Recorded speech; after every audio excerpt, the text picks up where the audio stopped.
સભા શિક્ષકનું પુસ્તક અધ્યાય 1 સર્વ કાંઈ મિથ્યા છે. યરૂશાલેમના રાજા દાઉદના પુત્ર સભા શિક્ષકના વચનો. સભા શિક્ષક કહે છે કે વ્યર્થતાની વ્યર્થતા, વ્યર્થતાની વ્યર્થતા, સગડું વ્યર્થ છે, સગડું પવનને મુઠ્ઠીમાં ભરવા જેવું છે. જે સર્વ પ્રકારના શ્રમ મનુષ્ય પૃથ્વી પર કરે છે તેથી તેને શો લાભ છે? એક પેઢી જાય છે અને બીજી આવે છે, પરંતુ દુનિયા સદા ટકી રહે છે. સૂર્ય ઉગે છે, પછી અસ્ત થઈને ફરી તેને ઉગવાની જગ્યાએ સત્વરે જાય છે.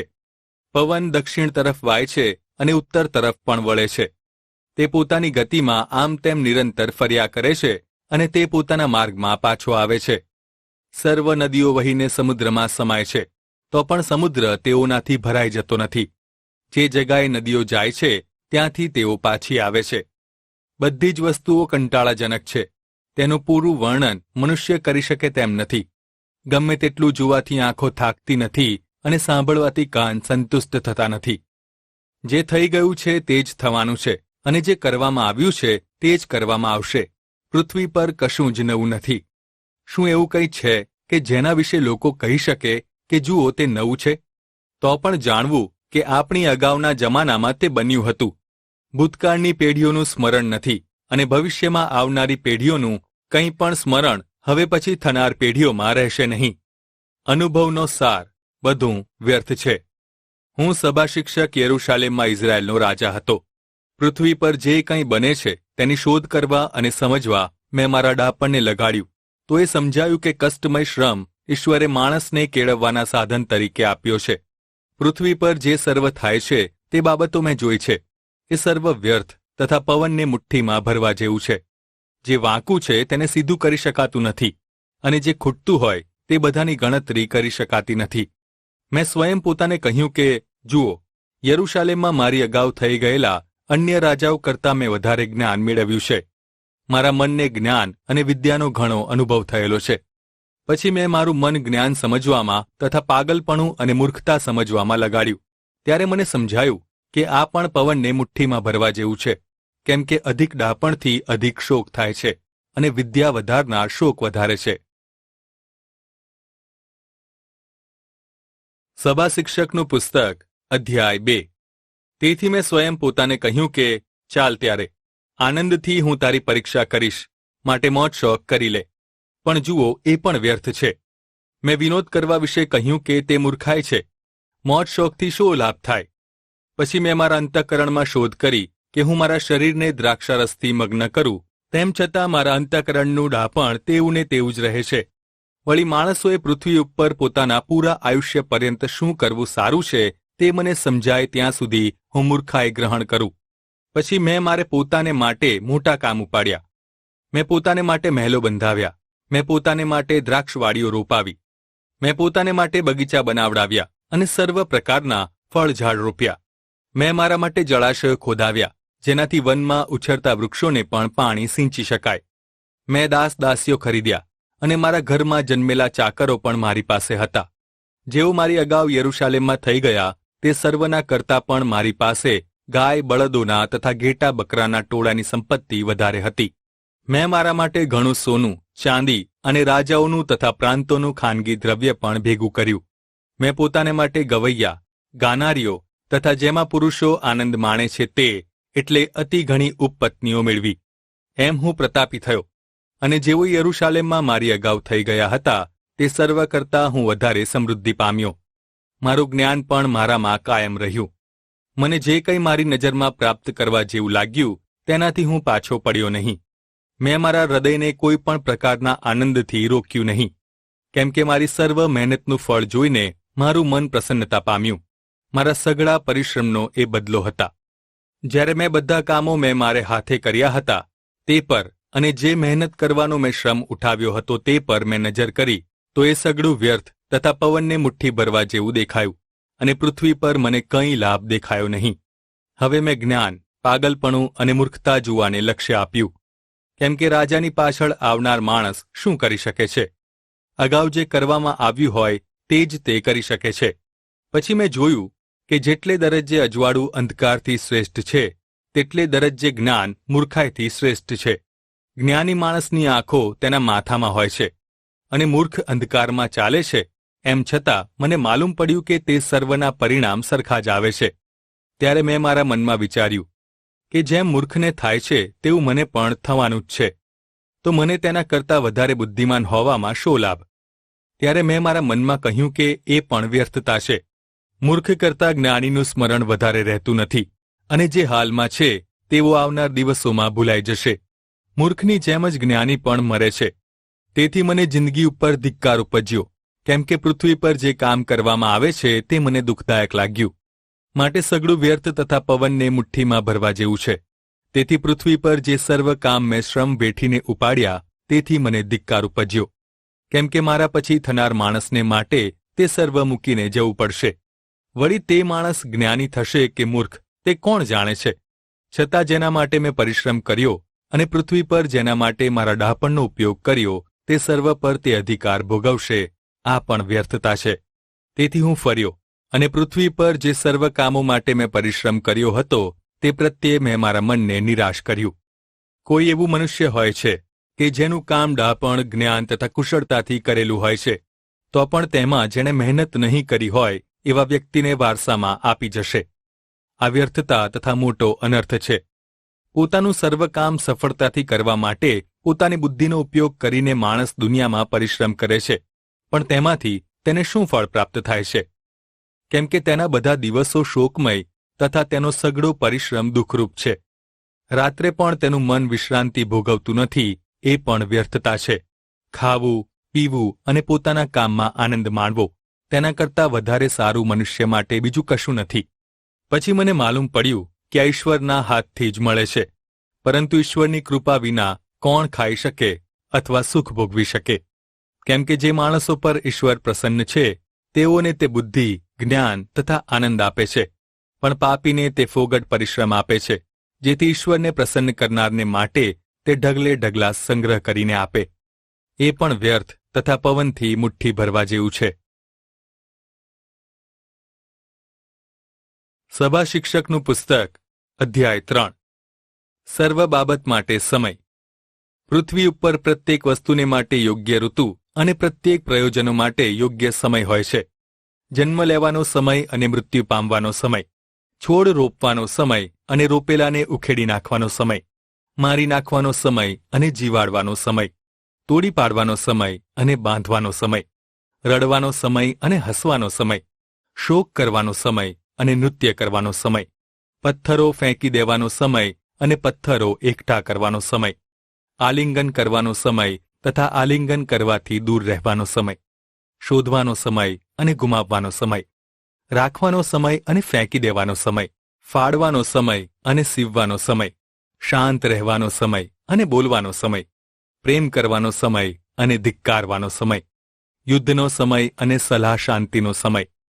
જે વિશે તે સખત પરિશ્રમ કરે છે તેથી માણસને શું ફળ પ્રાપ્ત થાય છે? જે કષ્ટમય શ્રમ ઈશ્વરે મનુષ્યોને કેળવવાના સાધન તરીકે આપ્યો છે તે મેં જોયો છે. યહોવાએ પ્રત્યેક વસ્તુને તેના યોગ્ય સમયમાં સુંદર બનાવી છે. જો કે ઈશ્વરે મનુષ્યના હૃદયમાં સનાતનપણું મૂક્યું છે, છતાં શરૂઆતથી તે અંત સુધી ઈશ્વરના કાર્યો મનુષ્ય સમજી શકતો નથી. હું જાણું છું કે પોતાના જીવન પર્યંત આનંદ કરવો અને ભલું કરવું તે કરતાં તેના માટે બીજું કંઈ શ્રેષ્ઠ નથી. વળી તેણે ખાવું, પીવું અને પોતાની સર્વ મહેનતથી સંતોષ અનુભવવો, આ તેને ઈશ્વર તરફથી પ્રાપ્ત થયેલું કૃપાદાન છે. હું જાણું છું કે ઈશ્વર જે કંઈ કરે છે તે સર્વ સદાને માટે રહેશે. તેમાં કશો વધારો કે ઘટાડો કરી શકાય નહીં, અને મનુષ્યો તેનો ડર રાખે તે હેતુથી ઈશ્વરે તે કર્યું છે. જે હાલમાં છે તે અગાઉ થઈ ગયું છે, અને જે થવાનું છે તે પણ અગાઉ થઈ ગયેલું છે, અને જે વીતી ગયું છે તેને ઈશ્વર પાછું શોધી કાઢે છે. દુનિયામાં અન્યાય. વળી મેં પૃથ્વી પર જોયું કે સદાચારની જગ્યાએ દુષ્ટતા અને નેકીની જગ્યાએ અનિષ્ટ છે. મેં મારી જાતને કહ્યું કે યહોવા ન્યાયી અને દુષ્ટનો ન્યાય કરશે, કેમ કે પ્રત્યેક પ્રયોજનને માટે અને પ્રત્યેક કાર્ય માટે યોગ્ય સમય હોય છે. પછી મેં મારા મનમાં વિચાર્યું કે ઈશ્વર મનુષ્યની કસોટી કરે છે, તેથી તેઓ સમજે કે તેઓ પશુ સમાન છે. કેમ કે માણસોને જે થાય છે તે જ પશુઓને થાય છે. તેઓની એક જ સ્થિતિ થાય છે. જેમ એક મરે છે તેમ બીજું પણ મરે છે. તે સર્વને એક જ પ્રાણ હોય છે. તેથી મનુષ્ય પશુઓ કરતાં જરાય શ્રેષ્ઠ નથી. શું તે સગળું વ્યર્થ નથી? એક જ જગાએ સર્વ જાય છે. સર્વ ધૂળના છીએ અને અંતે સર્વ ધૂળમાં જ મળી જાય છે. મનુષ્યનો આત્મા ઉપર જાય છે અને પશુનો આત્મા નીચે પૃથ્વીમાં જાય છે, તેની ખબર કોને છે? તેથી મેં જોયું કે માણસે પોતાના કામમાં મગ્ન રહેવું તેથી વધારે સારું બીજું કશું નથી, કેમ કે એ જ તેનો હિસ્સો છે. ભવિષ્યમાં શું બનવાનું છે તે તેને કોણ દેખાડશે? સભા શિક્ષકનું પુસ્તક અધ્યાય 4. ત્યારબાદ મેં પાછા ફરીને વિચાર કર્યો અને પૃથ્વી પર જે જુલમ કરવામાં આવે છે તે સર્વ મેં નિહાળ્યા. જુલમ સહન કરનારાઓના આંસુ પડતા હતા, પણ તેમને સાંત્વના આપનાર કોઈ નહોતું. તેઓના પર ત્રાસ કરનારાઓ શક્તિશાળી હતા. તેથી મને લાગ્યું કે જેઓ હજી જીવતા છે તેઓ કરતાં જેઓ મૃત્યુ પામ્યા છે તેઓ વધારે સુખી છે. વળી તે બંને કરતાં જેઓ હજી જન્મ્યા જ નથી અને જેઓએ પૃથ્વી પર થતા ખરાબ કૃત્યો જોયા નથી તેઓ વધારે સુખી છે. વળી મેં સઘળી મહેનત અને ચતુરાઈનું દરેક કામ જોયું. એ પણ જોયું કે તેના લીધે માણસ ઉપર તેનો પડોશી ઈર્ષા કરે છે. એ પણ વ્યર્થ તથા પવનથી મુઠ્ઠી ભરવા જેવું છે. મૂર્ખ કામ કરતો નથી અને પોતાની જાત પર બરબાદી લાવે છે. અતિ પરિશ્રમ કરવા દ્વારા પવનમાં ફાંફા મારીને પુષ્કળ કમાણી કરવી તેના કરતાં શાંતિ સહિત થોડું મળે તે વધારે સારું છે. પછી હું પાછો ફર્યો અને મેં પૃથ્વી ઉપર વ્યર્થતા જોઈ. જો માણસ એકલો હોય અને તેને બીજું કોઈ સગું વહાલું ન હોય, તેને દીકરો પણ ન હોય કે ભાઈ પણ ન હોય, છતાંય તેના પરિશ્રમનો પાર હોતો નથી અને દ્રવ્યથી તેને સંતોષ નથી. તે વિચારતો નથી કે હું આ પરિશ્રમ કોના માટે કરું છું અને મારા જીવને દુઃખી કરું છું. આ પણ વ્યર્થતા છે. હા, મોટું દુઃખ છે. એક કરતાં બે ભલા, કેમ કે તેઓએ કરેલી મહેનતનું ફળ તેઓને મળે છે. જો બેમાંથી એક પડે તો બીજો તેને ઉઠાડશે. પરંતુ માણસ એકલો હોય અને તેની પડતી થાય તો તેને મદદ કરનાર કોઈ જ ન હોય તો તેને અફસોસ છે. જો બે જણા સાથે સૂઈ જાય તો તેઓને એકબીજાથી હૂંફ મળે છે, પણ એકલો માણસ હૂંફ કેવી રીતે મેળવી શકે? એકલા માણસને હર કોઈ હરાવે, પણ બે જણ તેને જીતી શકે છે. ત્રેવડી વણેલી દોરી સહેલાઈથી તૂટતી નથી. કોઈ વૃદ્ધ અને મૂર્ખ રાજા કે જે કોઈની સલાહ સાંભળતો ન હોય તેના કરતાં ગરીબ પણ જ્ઞાની યુવાન સારો હોય છે, કેમ કે જો તેના રાજ્યમાં દરિદ્રી જન્મ્યો હોય તો પણ તે જેલમાંથી મુક્ત થઈને રાજા થયો. પૃથ્વી પરના સર્વ મનુષ્યોને મેં જોયા તો તેઓ બધા પોતાની જગ્યાએ ઊભા થનાર પેલા બીજા યુવાનની સાથે હતા. જે સર્વ લોકો ઉપર તે રાજા હતો તેઓનો પાર નહોતો, તો પણ તેની પછીની પેઢીના લોકો તેનાથી ખુશ નહોતા. નિશ્ચય એ પણ વ્યર્થ અને પવનથી મુઠ્ઠી ભરવા જેવું છે. સભા શિક્ષકનું પુસ્તક અધ્યાય 5. વચન આપવામાં કે માનતા માનવામાં ઉતાવળો ન થા. ઈશ્વરના ઘરમાં તું જાય ત્યારે તારા પગલાં સંભાળ, કેમ કે મૂર્ખો ખોટા કામ કરે એવું તેઓ જાણતા નથી. તેથી તેમના યજ્ઞાર્પણ કરતાં શ્રવણ કરવા પાસે જવું તે વધારે ઉચિત છે.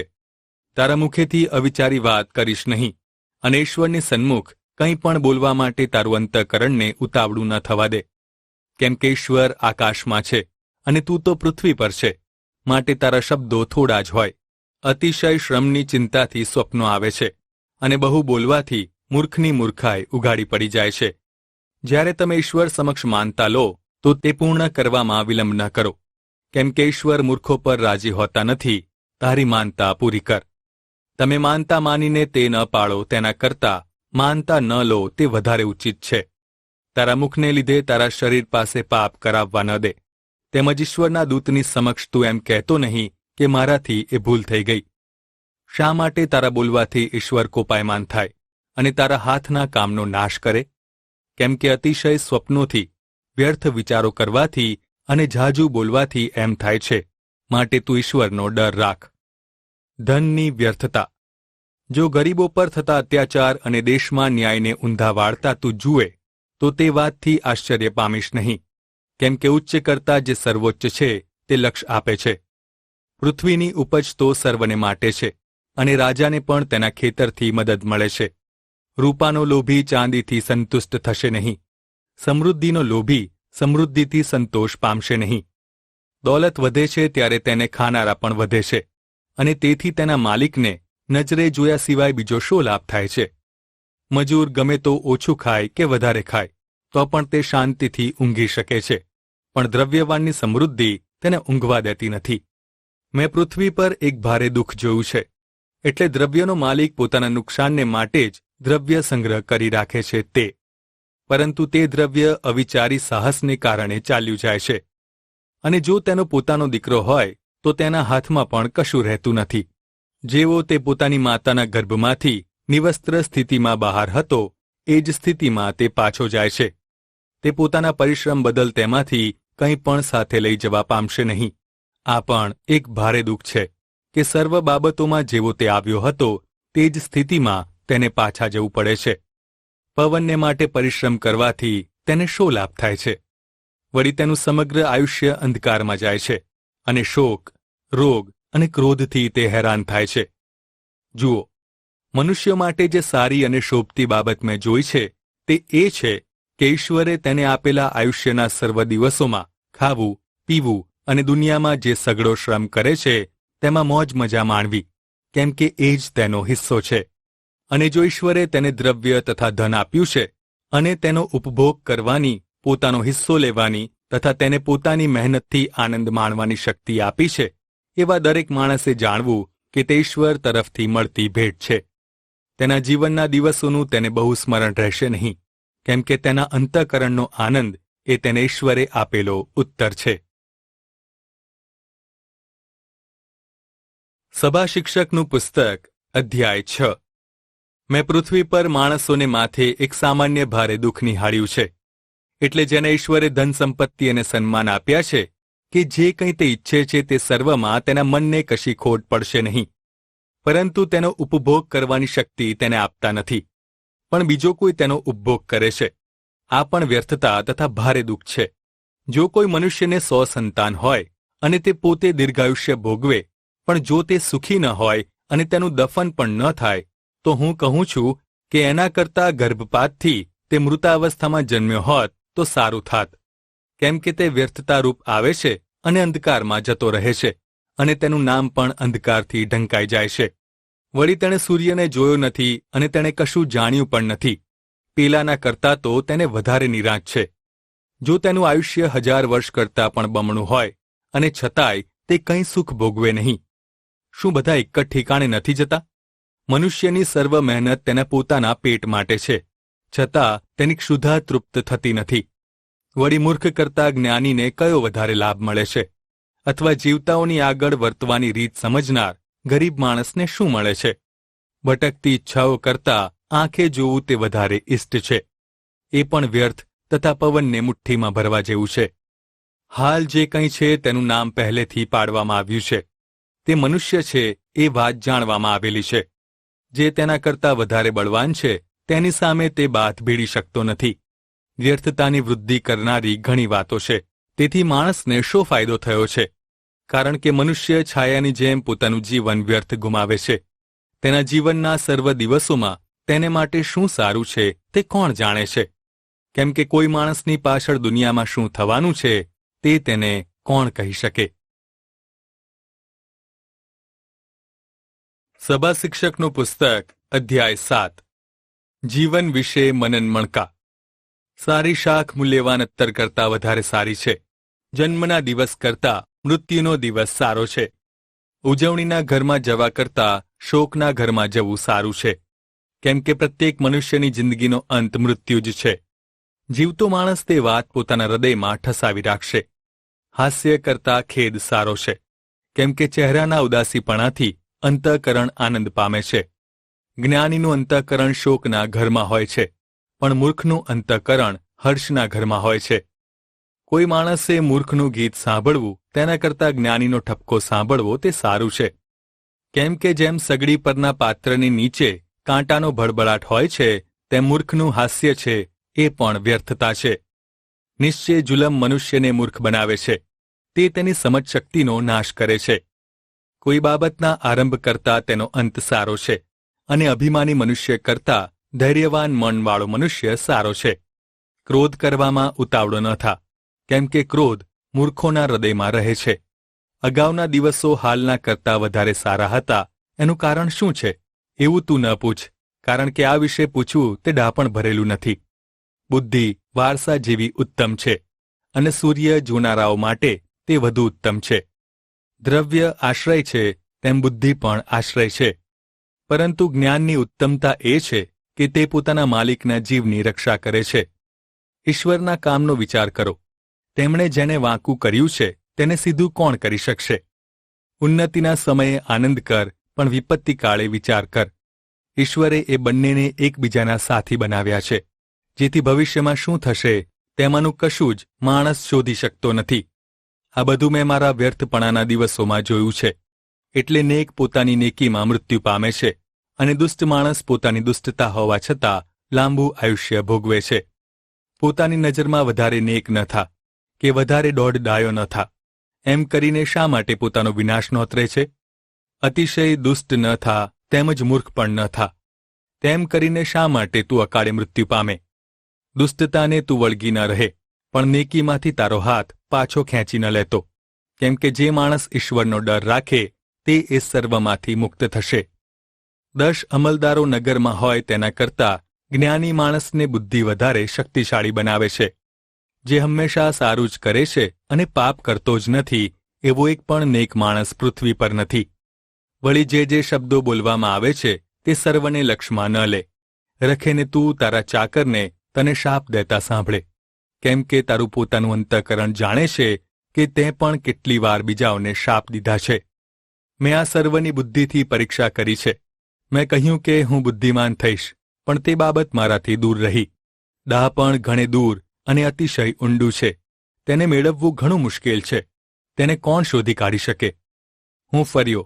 મેં જ્ઞાન મેળવવાને તથા તેને શોધી કાઢવાને તથા તેના મૂળ કારણની માહિતી મેળવવાને, અને દુષ્ટતા એ મૂર્ખાઈ છે અને મૂર્ખાઈ એ પાગલપણું છે એ જાણવાને મેં મારું મન લગાડ્યું.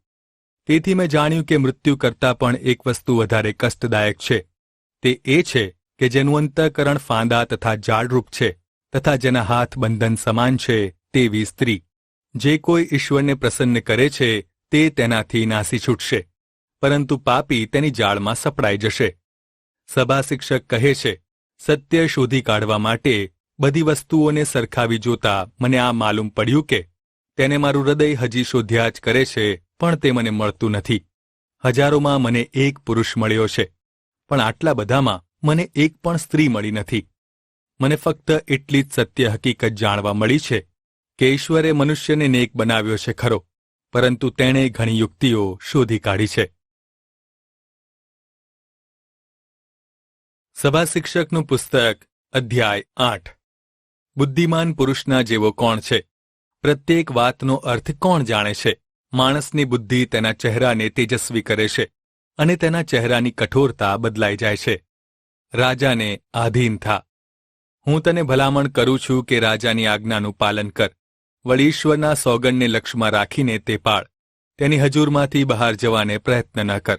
ખરાબ વર્તણૂકને વળગી ન રહે, કેમ કે જે કંઈ તે ચાહે તે કરે છે, કેમ કે રાજાનો હુકમ સર્વોપરી છે. તું શું કરે છે એવો પ્રશ્ન તેને કોણ કરી શકે?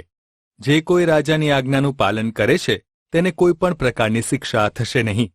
બુદ્ધિમાન માણસનું અંતઃકરણ પ્રસંગ તથા ન્યાય સમજે છે, કેમ કે દરેક પ્રયોજનને માટે યોગ્ય પ્રસંગ અને ન્યાય હોય છે, કેમ કે માણસને માથે ભારે દુઃખ છે, માટે ભવિષ્યમાં શું થવાનું છે તેની તેને ખબર નથી. વળી આ પ્રમાણે થશે એવું કોણ કહી શકે? આત્માને રોકવાની શક્તિ કોઈ માણસમાં હોતી નથી, અને મૃત્યુકાળ ઉપર તેને સત્તા નથી. યુદ્ધમાંથી કોઈ છૂટી શકતું નથી, અને દુષ્ટતા પોતાના ઉપાસકનો બચાવ કરશે નહીં.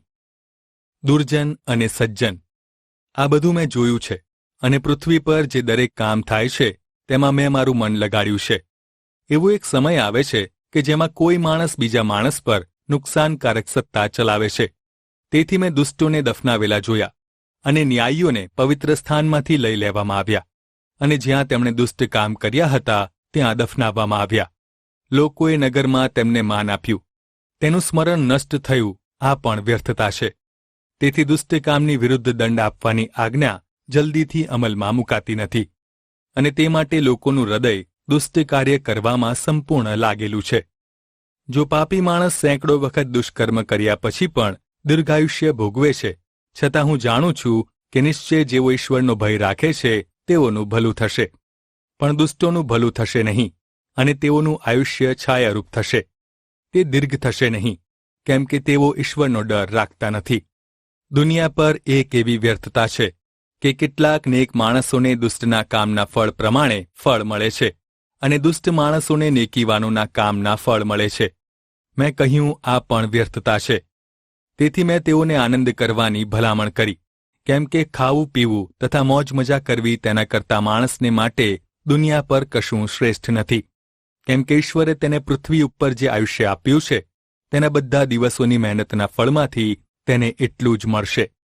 જ્યારે મેં બુદ્ધિ સંપાદન કરવામાં તથા પૃથ્વી પર થતા કામો જોવામાં મારું મન લગાડ્યું, કેમ કે એવા મનુષ્ય પણ હોય છે કે જેઓની આંખોને દિવસે કે રાત્રે ઊંઘ મળતી નથી, ત્યારે મેં ઈશ્વરનું સઘળું કામ જોયું કે પૃથ્વી પર જે કંઈ કામ થાય છે તેની માહિતી માણસ મેળવી શકે નહીં, કેમ કે તેની માહિતી મેળવવાને માણસ ગમે તેટલી મહેનત કરે તો પણ તેને તે મળશે નહીં.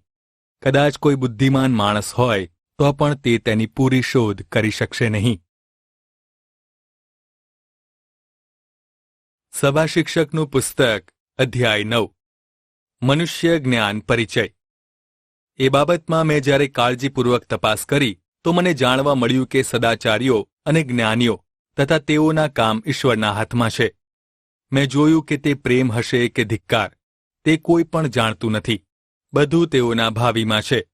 બધી બાબતો સગડાને સરખી રીતે મળે છે, નેકની તથા દુષ્ટની, સારાની તથા ખરાબની, શુદ્ધની તથા અશુદ્ધની, યજ્ઞ કરનારની તથા યજ્ઞ નહીં કરનારની પરિસ્થિતિ સમાન જ થાય છે. જેવી સજ્જનની સ્થિતિ થાય છે તેવી જ દુર્જનની સ્થિતિ થાય છે. જેવી સમ ખાનારની સ્થિતિ થાય છે તેવી જ સમ ન ખાનારની પણ થાય છે. સર્વ મનુષ્યોની ગતિ એક જ થવાની છે. એ તો જે બધા કામ પૃથ્વી પર થાય છે તેઓમાંનો એક અનર્થ છે. વળી માણસોનું અંતઃકરણ દુષ્ટતાથી ભરપૂર છે. જ્યાં સુધી તેઓ જીવે છે ત્યાં સુધી તેઓના હૃદયમાં મૂર્ખામી હોય છે, અને તે પછી તેઓ મૃતજનોમાં ભળી જાય છે. જેનો સંબંધ સર્વ જીવતાઓની સાથે છે તેને આશા છે, કેમ કે જીવતો કૂતરો મોયેલા સિંહ કરતાં સારો છે. જીવતાઓ જાણે છે કે તેઓ મરવાના છે, પરંતુ મૃત્યુ પામેલાઓ કશું જાણતા નથી. તેઓને હવે પછી કોઈ બદલો મળવાનો નથી. તેઓની સ્મૃતિ પણ નાશ પામે છે. તેઓનો પ્રેમ, ઈર્ષા, ધિક્કાર હવે નષ્ટ થયા છે, અને જે કાંઈ હવે દુનિયામાં થાય છે તેમાં તેઓને કોઈ હિસ્સો મળવાનો નથી. તારે રસ્તે ચાલ્યો જા, આનંદથી તારી રોટલી ખા અને આનંદિત હૃદયથી તારો દ્રાક્ષારસ પી, કેમ કે ઈશ્વર સારા કામોનો સ્વીકાર કરે છે. તારા વસ્ત્રો સદા શ્વેત રાખ, અને તારા માથાને અત્તરની ખોટ કદી પડવા દેશ નહીં. દુનિયા પર જે ક્ષણિક જીવન ઈશ્વરે તને આપ્યું છે તેમાં તારી પત્ની, જેના પર તું પ્રેમ કરે છે, તેની સાથે વ્યર્થતાના સર્વ દિવસો આનંદથી વિતાવ. કારણ કે આ તારી જિંદગીમાં તથા પૃથ્વી પર જે ભારે પરિશ્રમ તું કરે છે તેમાં એ તારો હિસ્સો છે. જે કંઈ કામ તારે હાથ લાગે તે સામર્થ્યથી કર, કારણ કે જે તરફ તું જાય છે તે શેઓલમાં કંઈ પણ કામ, યોજના, જ્ઞાન અથવા બુદ્ધિ નથી. હું પાછો ફર્યો તો પૃથ્વી પર મેં એવું જોયું કે શરતમાં વેગવાનની જીત થતી નથી અને યુદ્ધોમાં બળવાનની જીત થતી નથી. વળી બુદ્ધિમાનને રોટલી મળતી નથી અને સમજણાને ધન મળતું નથી. તેમજ ચતુર પુરુષો પર રહેમ નજર હોતી નથી. પણ સમય તથા પ્રસંગની અસર સર્વને લાગુ પડે છે. કોઈ પણ મનુષ્ય પોતાનો સમય જાણતો નથી, કેમ કે જેમ માછલા ક્રૂર જાળમાં સપડાઈ જાય છે અને જેમ પક્ષીઓ ફાંદામાં ફસાય છે, તેમજ ખરાબ સમય માણસો ઉપર એકાએક આવી પડે છે અને તેમને ફસાવે છે. ડહાપણ અને મૂર્ખાઈ વિશે વિચારો. વળી મેં પૃથ્વી પર એક બીજી જ્ઞાનની બાબત જોઈ, અને તે મને મોટી લાગી.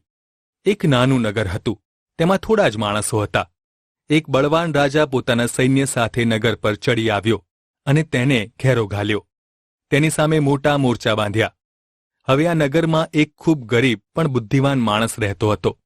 તે જાણતો હતો કે નગરને કેવી રીતે બચાવવું. પોતાની બુદ્ધિ અને સલાહથી તેણે નગરને બચાવ્યું, પણ થોડા સમય પછી સર્વ તેને ભૂલી ગયા.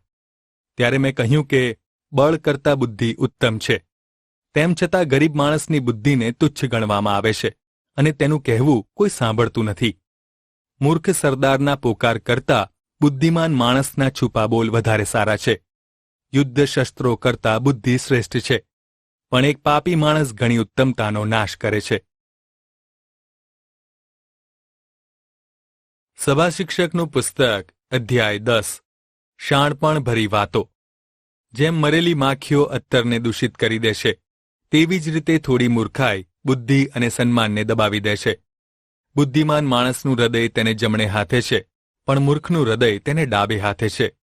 વળી મૂર્ખ પોતાને રસ્તે જાય છે ત્યારે તેની બુદ્ધિ ખૂટી જાય છે, અને તે દરેકને કહે છે કે હું મૂર્ખ છું. જ્યારે તારો અધિકારી તારા પર ગુસ્સે થાય તો તું ત્યાંથી નાસી ન જા, કારણ કે નમ્ર થવાથી ભારે ગુસ્સો પણ સમી જાય છે. મેં આ દુનિયામાં એક અનર્થ જોયો છે, અને તે એ છે કે અધિકારી દ્વારા થયેલી ભૂલ. મૂર્ખને ઉચ્ચ પદવીએ સ્થાપન કરવામાં આવે છે, જ્યારે ધનવાનો નીચા સ્થળે બેસે છે. મેં ગુલામોને ઘોડે સવાર થયેલા અને અમીરોને ગુલામોની જેમ પગે ચાલતા જોયા છે. જે ખાડો ખોદે છે તે જ તેમાં પડે છે, અને જે વાડમાં છીંડું પાડે છે તેને સાપ કરડે છે. જે માણસ પથ્થર ખસેડશે તેને જ તે વાગશે, અને કઠિયારો લાકડાથી જ જોખમમાં પડે છે. જો કોઈ બુઠ્ઠા લોખંડને ઘસીને તેની ધાર ન કાઢે તો તેને વધારે શક્તિની જરૂર પડે છે. સીધા ચાલવાને માટે બુદ્ધિ લાભકારક છે. જો મંત્ર્યા અગાઉ જ સાપ કોઈને કરડી જાય તો મદારીની વિદ્યા નકામી છે. જ્ઞાની માણસના શબ્દો માયાળુ છે, પણ મૂર્ખના બોલ તેનો પોતાનો જ નાશ આમંત્રે છે. તેના મુખના શબ્દોનો આરંભ મૂર્ખાય છે, અને તેના બોલવાનું પરિણામ નુકસાનકારક છે. વળી મૂર્ખ માણસ વધારે બોલે છે, પણ ભવિષ્ય વિશે કોઈ જાણતું નથી. કોણ જાણે છે કે તેની પોતાની પાછળ શું થવાનું છે?